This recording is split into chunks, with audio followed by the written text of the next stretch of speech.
साक्षात माँ भद्रकाली प्रकट हो गई और भीलू के राजा के हाथ से खड्ग छीना और भरत जी की गर्दन की जगह भीलू के राजा की गर्दन काट दी। बोलो भद्रकाली माता की हाथ की।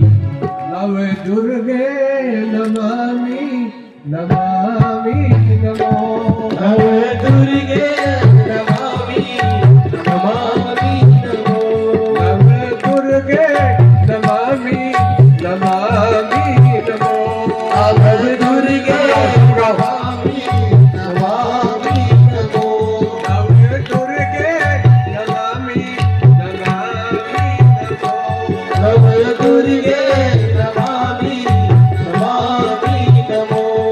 नमामि नमामि नमामि नमो।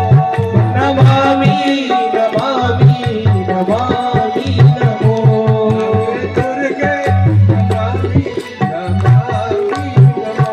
नव दुर्गे नमामि नमामि नमो। नमामि नमो। शैलपुत्री नमामि नमामि नमो। शैलपुत्री नमामि नमामि नमो। शैलपुत्री नमामि नमामि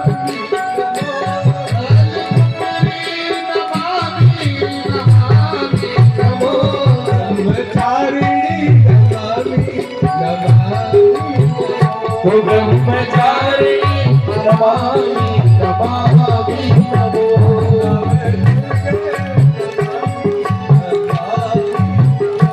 नव दुर्गे नमामि नमामि नमो।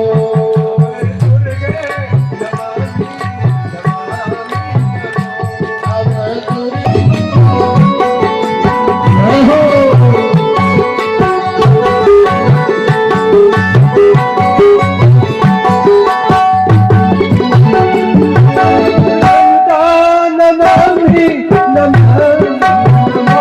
चक्रघंटा नमामि नमामि नमो।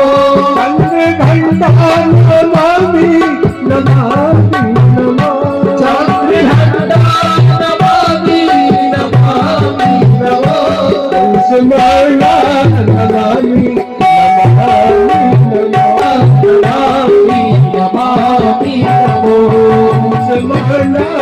नमामि नमामि माता नमामि नमामि नमो। दुर्गे नमामि नमामि नमो। नव दुर्गे नमामि नमामि नमो। नमामि नमामि नमामि नमो। नमामि नमामि नमामि नमो।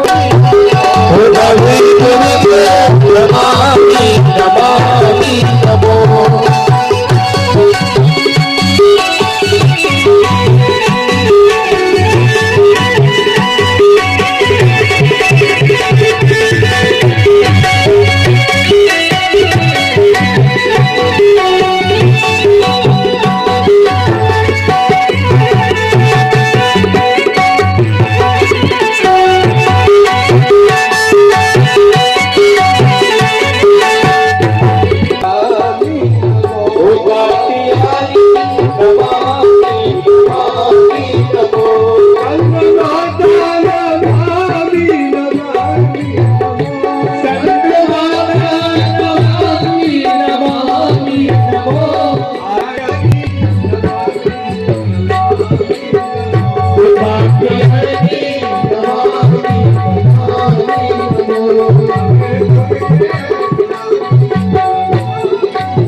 नव दुर्गे नमामि नमामि नमो।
नमामि नमामि नमामि नमो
भद्रकाली मैया की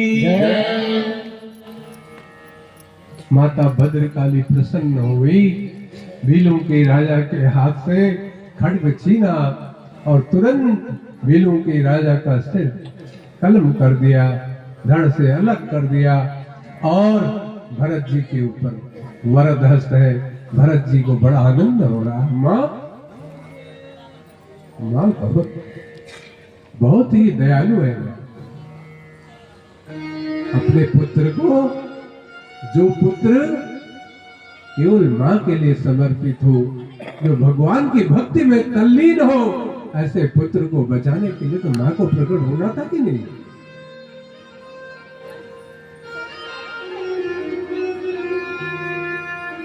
जिसको आज अकारण मारा जा रहा था, ऐसे पुत्र की रक्षा के लिए मां प्रकट हो गई। भरत जी को बहुत आनंद हुआ। भरत जी ने हाथ जोड़ करके माता को वंदन किया, प्रणाम किया। मां तेरी जय हो, मां तेरी जय हो। और 4 लोग नियुक्त किए पालकी उठाने के लिए, और 4 लोग राजा रहुगढ़ को तीर्थ यात्रा के लिए पालकी उठाते हुए ले जा रहे।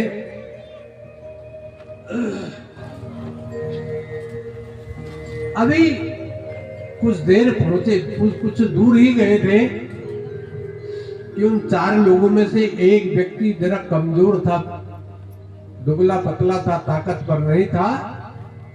उसके कंधे दुखने लग गए, दर्द करने लग गया। तो उस व्यक्ति ने सोचा कैसे यहां से भागा जाए, कौन सी युक्ति निकाली जाए यहां से जाने की। तो व्यक्ति ने कहा कि मुझे लघु शंका जाना है, लघु शंका का वेग हो रहा है, भैया मैं जरा जल्दी आता हूं, थोड़ी देर के लिए पालकी रोको। पालकी रोक दी गई और वो लघु शंका के बहाने गया, और गया तो फिर आया नहीं, क्योंकि तो भागना चाहता ही था, उसके बस की पालकी उठाना था नहीं, गायब हो गया। और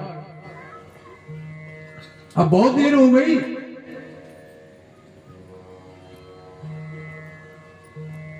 अरे भैया देखो ढूंढ के आओ, कहां गया वो, ये तो बहुत देर हो गई। ढूंढा, इधर उधर कहीं नहीं मिला। महाराज कहीं नहीं मिल रहा वो तो भाई फिर पालकी कौन उठाएगा, कोई और आदमी ढूंढ करके लाओ।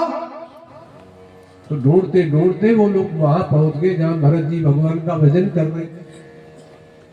भरत जी को देखा तंदुरुस्त है, चेहरा लाल है, मोटे तगड़े हैं। अरे बात सुन, कुछ काम करेगा? अब भरत जी चुप, बात नहीं करते। अरे तुझसे कह रहे पैसे मिलेंगे, पैसे, पालकी उठानी है राजा की, चलेगा? भरत जी चुप, मुंह देख रहे। उन्होंने कहा ये तो बहुत ही अच्छा हो गया, इसके कंधे दुखेंगे तो भी ये नहीं कहेगा मेरे कंधे में दर्द हो रहा है, क्योंकि ये तो बोलता ही नहीं, ये तो अच्छा आदमी मिल गया। चलो इसको ले चलो। उठाया, भरत जी को ले गए। अब उनको लगा दिया आगे एक साइड में, और राजा रहुगण पालकी के अंदर बंद है, पर्दे लगे हैं। राजा रहुगण ने कहा अरे कोई आदमी मिला? बोले हाँ महाराज, बहुत तगड़ा आदमी मिला है, और बोलता भी नहीं है ये। और महाराज इसको दर्द भी होगा तो भागेगा नहीं, क्योंकि बोलता ही नहीं, बता ही नहीं पाएगा। राजा रहुगण ने कहा चलो प्रस्थान करो, यात्रा प्रारंभ की। अब थोड़ी दूर जाते, अब भरत जी परम वैष्णव है, भगवान के परम भक्त है। जो परम वैष्णव होता है वो एक चींटी को भी मार नहीं सकता, किसी की हत्या नहीं कर सकता। तो भरत जी देख देख करके मार्ग में जाते हैं, कहीं कोई कीट पतंगादी मेरे पैर के नीचे ना आ जाए। क्यों? क्योंकि मेरे 2 जन्म बिगड़ गए, तीसरा जन्म है मेरा है, और तीसरा जन्म भी बिगड़ गया तो गड़बड़ हो जाएगा। इसलिए भरत जी ने संकल्प लिया बोलना नहीं, मौन, भगवान का सीधे भजन करना, कुछ और कुछ नहीं। लेकिन जहां चींटी पतंगे या कुछ कीड़ा उनको दिखाई देता तो भरत जी जोर से छलांग लगाते। जो छलांग लगाते पालकी उछलती, और पालकी के साथ राजा रहुगण भी उछलता था, और पालकी के बीच का जो डंडा ऊपर का था वो राजा रहुगण के मस्तक पर सिर पर टकराता था, और सिर पर टकराता जोर से दर्द करता। अरे अरे कौन है बेवकूफ जिसको पालकी चलाना नहीं आता? महाराज ये जो अभी नया नया भर्ती किया है ना, इसको चलना नहीं आता है ना, ये थोड़ी थोड़ी दूर में देर में महाराज उछलने लग जाता है। अब यही क्रिया 2-3 बार हो गई, जहां कीड़ा दिखे, चींटी दिखे, वही छलांग मार दे, और राजा रहुगण का सिर टकराए। ये 2-3 बार ऐसे ही बात प्रक्रिया बनी, तो राजा रहुगण को बहुत क्रोध आ गया, और राजा रहुगण ने तुरंत पर्दा हटाया, और पहले तो राजा रहुगण अंदर से ही बड़बड़ा रहा था, कौन है मूर्ख, कह रहे हो इतना मोटा तगड़ा है लेकिन इसको पालकी चलाना नहीं आता। अंदर से ही बड़बड़ा रहा था, बुरा भला कह रहा था। लेकिन जब उसने पालकी का पर्दा हटाया तब देखा तो नीचे रखा। क्यों? क्योंकि भरत जी के गले में जनेऊ देखा। अब जनेऊ देख करके राजा रहुगण ने विचार किया ये तो कोई ब्राह्मण है, और मुझसे बहुत बड़ा पाप हो गया, एक ब्राह्मण से मैंने पालकी ढुलाई, ये बहुत बड़ा अनर्थ कर दिया। आप कौन हैं? तो कहा कि कस्तम निगूढ़श्चरसिद्विजानां विमर्शि सूत्रम कतमो वधूता कस्यासि कुत्रच्च यहापि कस्मात् सेमायनश्चेदसि नोत शुक्लः। कहा महाराज आप कौन हैं, और आप ऐसे अवधूत की तरह कैसे रहते हैं? कस्तम निगूढ़ चरसित द्विजानाम, और मुझे आप ब्राह्मण लगते हैं। विमर्श सूत्रम कतमो वधूतः, गले में आपके जनेऊ भी है, लेकिन अवधूत की तरह है। कौन है आप? कहां से आए हैं? यहां कैसे आ गए? कस्यासि कुत्रत्ति यहाँ की कस्मात, किस कारण से यहाँ आ गए? क्षेमाय नस्य दशि नोच शुक्ला, कहीं मेरे कल्याण के लिए तो नहीं आए हैं आप? राजा रघुवर विचार करने लगे, मेरा उद्धार करने के लिए तो नहीं आए।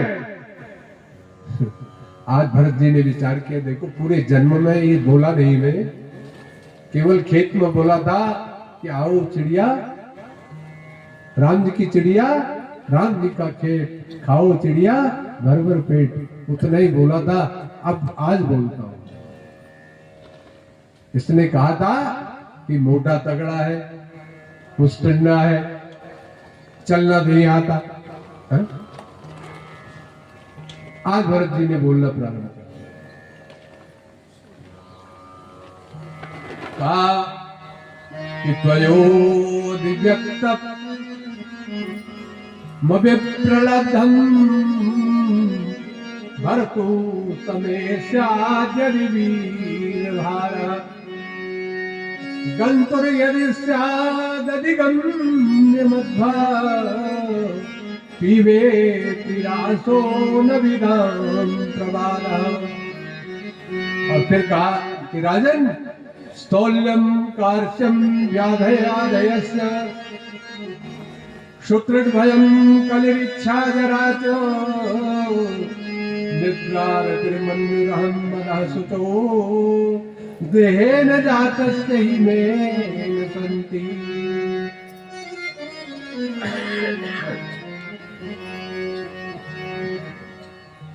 राजन, आपने कहा मोटा तगड़ा हुआ है, स्थौल्यम कार्श्यम आधय व्याधयस्य। स्थूल माने मोटा, मोटा होना, पतला होना ये शरीर का गुण है, मेरा गुण नहीं है। क्यों? क्योंकि मैं शरीर नहीं हूं। कितनी ऊंची बात है देखो। भरत जी स्वयं को शरीर नहीं मानते, वो तो परमात्मा में लीन है। आत्मा जो है परमात्मा में लीन है, इसलिए शरीर किसका है? शरीर किसी का नहीं है। कहते राजन, आपने कहा मोटा तगड़ा हो गया है, तो कहा कि मोटा और पतला होना शरीर का गुण है, मेरा गुण नहीं है। स्थौल्यम कार्श्यम आधय व्याधयस्य। आपने कहा अरे क्या बीमारी हो गई इसको? तो कहा राजन, आदि व्याधि रोग इत्यादि जो है वो शरीर को होते हैं, मुझे नहीं होते। क्यों? क्योंकि मैं शरीर नहीं, मैं आत्मा। और फिर कहा कि शुत्रड भयम कलिरिच्छा जरा च। क्षुधा, भूख, अतृषा, प्यास। भूख प्यास किसको लगती है? बोले शरीर को लगती है, मुझको नहीं लगती। क्यों? क्योंकि मैं शरीर नहीं। भयम, भय किसको होता है? शरीर को होता है, मुझे भय नहीं, क्योंकि मैं शरीर नहीं। क्षुत्रिण भयम कलिरिच्छा जरा च। और मुझे कोई इच्छा भी नहीं है, जीने की इच्छा भी मेरी नहीं है। और मृत्यु मेरी हो जाएगी, इसका मुझे भय भी नहीं। न मुझे मृत्यु का भय है और न मुझे जीने की इच्छा। क्यों? क्योंकि ये सब इच्छाएं शरीर की होती हैं और मैं शरीर नहीं हूं। मैं तो परमात्मा तत्व में विलीन हूं, मैं तो आत्मा हूं, मैं शरीर नहीं। अब जब और निद्रा रतिर्मन्युरहं मदः सुचा, कहा नींद आना, काम वासना, अहंकार, काम, क्रोध, मद, लोभ, ये सब राजन शरीर के गुण हैं, मेरे गुण नहीं हैं, क्योंकि मैं शरीर नहीं।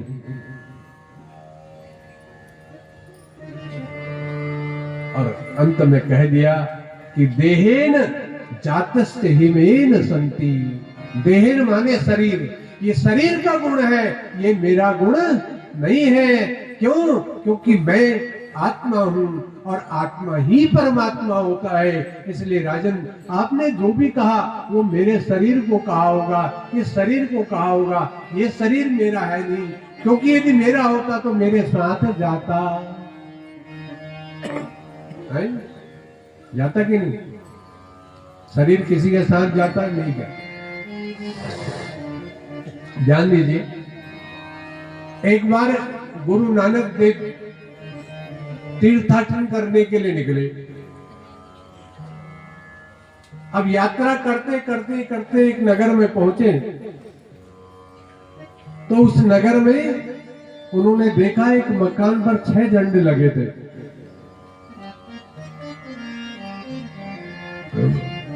सोचा झंडे का क्या कारण होगा। फिर संत की मौज है, अपनी मौज में निकल गए। 1 साल तक भ्रमण करते करते फिर 1 साल के बाद फिर उसी नगर में आए। उसी घर के पास आए तो पिछले साल जिस घर में 6 झंडे लगे थे, अब की बार उसमें 7 झंडे लगे थे। 1 झंडा बढ़ गया।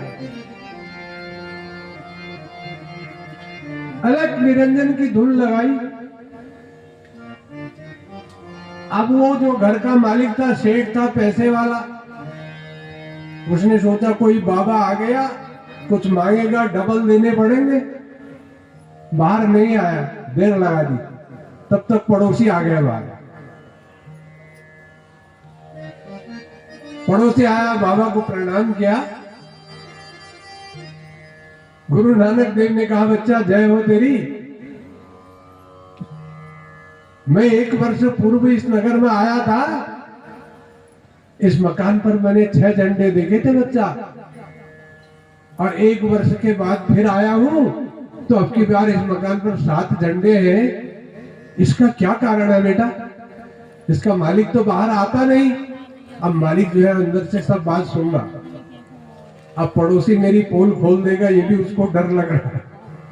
लेकिन अब डबल न चले जाए, घर जेब से कहे 1 आध रुपया निकल गया, 1 आध पैसा, तो गड़बड़ हो जाएगी। इसलिए बाहर भी नहीं आ रहा। बाबा पड़ोसी के पास गए हैं। पड़ोसी ने कहा महाराज, इन झंडों का बड़ा राज है। बोले क्या राज है? बोले बस जितने लाख इसके घर में बढ़ते हैं उतने झंडे बढ़ जाते हैं। पिछले साल इसके पास 6 लाख रुपए थे तो 6 झंडे लगे थे। अब की बार 7 लाख हो गए तो महाराज 1 झंडा इसने और बढ़ा दिया, यानी 7 लाख। अच्छा लखपति है? बोले हाँ लखपति है। अब वो जमाने की बात थी, वो लाख सुनने में बहुत अजब लगता था कि लाख भी कोई चीज होती है। आज तो लाख खाक के बराबर हो गया। अच्छा इसीलिए बाहर नहीं आ रहा है, ये समझ गए संत महात्मा तो तुरंत जान जाते। और फिर सेठ गए, अरे निरंजन। अब सेठ को बाहर आना पड़ा। सोचा पड़ोसी ने मेरी मोल तो नहीं खोल दी। आया बाहर, महाराज को प्रणाम किया। महाराज क्या सेवा करूं? बोले रे पगले, मैं सेवा कराने के लिए थोड़े आया हूं, मैं तो तेरी बुद्धि के कपाट खोलने के लिए आया हूं। अरे सेठ एक बात बता, पिछले वर्ष में आया था यहां तो तेरे मकान में 6 झंडे लगे थे, और 1 वर्ष के बाद फिर मैं यहां आया हूं तो तेरे मकान पर 1 झंडा बढ़ गया, वही 7 झंडे हो गए। सेठ बता, तेरे यहाँ झंडे बढ़ने का क्या कारण है? किस वजह से झंडा बढ़ गया? अब सेठ क्या करे? कैसे गए? मैं लाखों लखपति हूं, मेरे पास लाखों रुपए है ना? हाँ, अपनी पोल खुल जाएगी। लेकिन सेठ जो है मुस्कुरा दिया और सिर नीचे कर दिया। और जो ही सेठ मुस्कुराया, समझ गए गुरु नानक देव ने कहा रे पगले, मैं समझ गया। और गुरु नानक देव ने अपनी झोली में हाथ डाला और झोली में से एक सोने की सलाका निकाली, सुई जैसी। ध्यान दीजिए, गड़बड़ मत करो। एक सोने की सलाका निकाली और वो सलाखा जो है वो सेठ के हाथ में रख दी। अब सेठ खुश, क्यों? क्योंकि कहा तो देना पड़ रहा था, यहाँ तो सोना और उल्टा मिल गया। 1 रुपया 1 पैसा देने के बजाय सोने की सुई और मिल गई। बोलो सेठ, एक काम करना, ये सोने की सुई तुमको दे रहा हूं, एक काम करना, तू भी इस संसार से जाएगा, मरेगा, और मैं भी मरूंगा, और मरने के बाद मैं तुझे वहां मिलूंगा। जब तू मरेगा मैं भी मरूंगा, क्योंकि जातस्य ही ध्रुवो मृत्यु ध्रुवम जन्म मृतस्य च। जिसका जन्म हुआ है उसकी मृत्यु निश्चित है, और जिसकी मृत्यु होगी उसका जन्म भी निश्चित है, वो चाहे किसी योनि में हो, इससे मतलब नहीं। सेठ, वहां जाकर मैं तुझे मिलूंगा, वहां मैं तुझसे सुई मांगूंगा, तो वहां मुझे ये सोने की सुई दे देना, ताकि उस लोक का काम मेरा इस सुई से चल जाए। सेठ ने कहा, बाबा पागल समझ रखा क्या?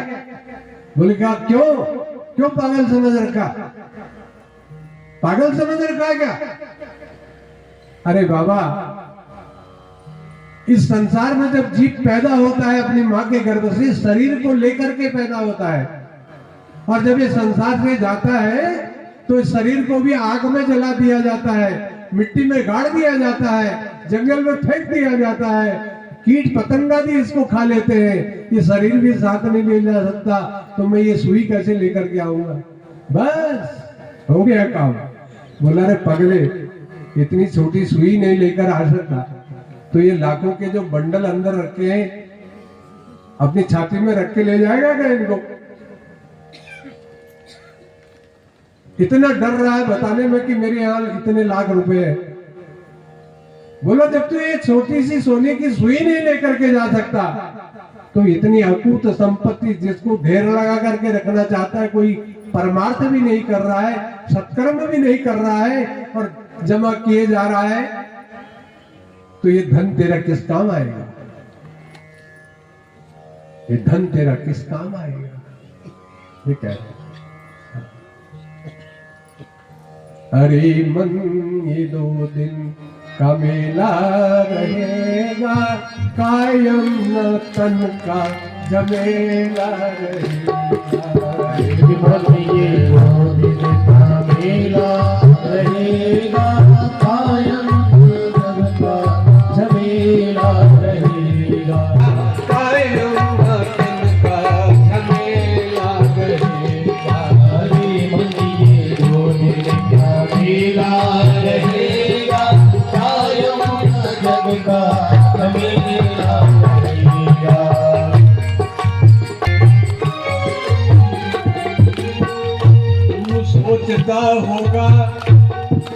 तू सोचता होगा कि दौलत आएगी मेरे काम, तू सोचता होगा कि ये दौलत आएगी मेरे काम।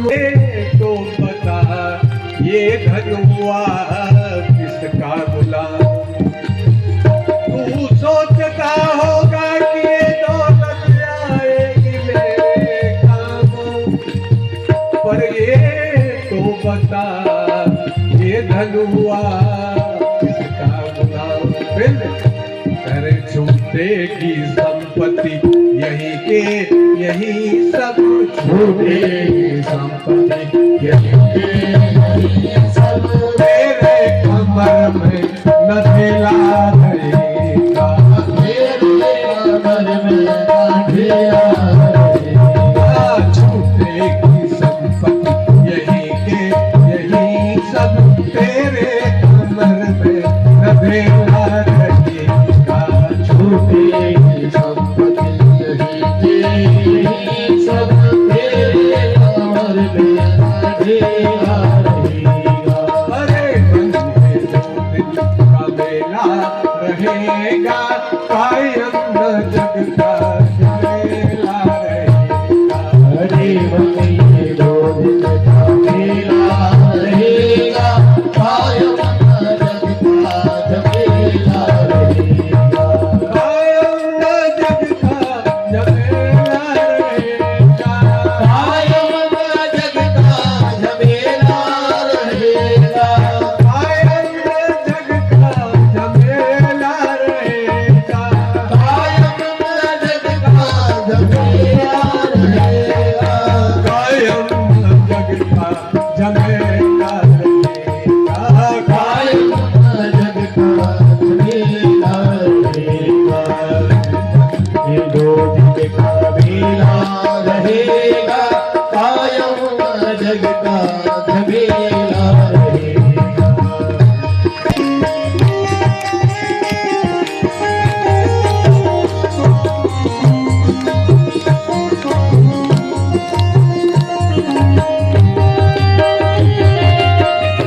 समझा गए उपदेश हरिश्चंद्र कृष्ण और राम। दौलत नहीं रहती, रहता है सिर्फ नाम। दौलत नहीं रहती, रहता है सिर्फ नाम। फिर क्या रहेगा? करे तेरे सफर में सवारी के खातिर, तेरे सफर में सवारी के खातिर, कंधे पे ठठरी कठेला रहेगा। कंधे पे ठठरी कठेला रहेगा। तेरे सफर में सवारी के खातिर, कंधों पे ठठरी कठेला रहेगा। तेरे सफर में सवारी के खातिर, कंधों पे ठठरी कठेला रहेगा। हमारे मन में दो दिन का मेला रहेगा, कायम जग का जमेला रहेगा। हे मनी दो दिल का मेला रहेगा, कायम जग का जमेला रहेगा। हमारे मन में दो दिन का मेला रहेगा, कायम जग का जमेला। हे मनी दो दिल का मेला रहेगा, कायम जग का जमेला रहेगा।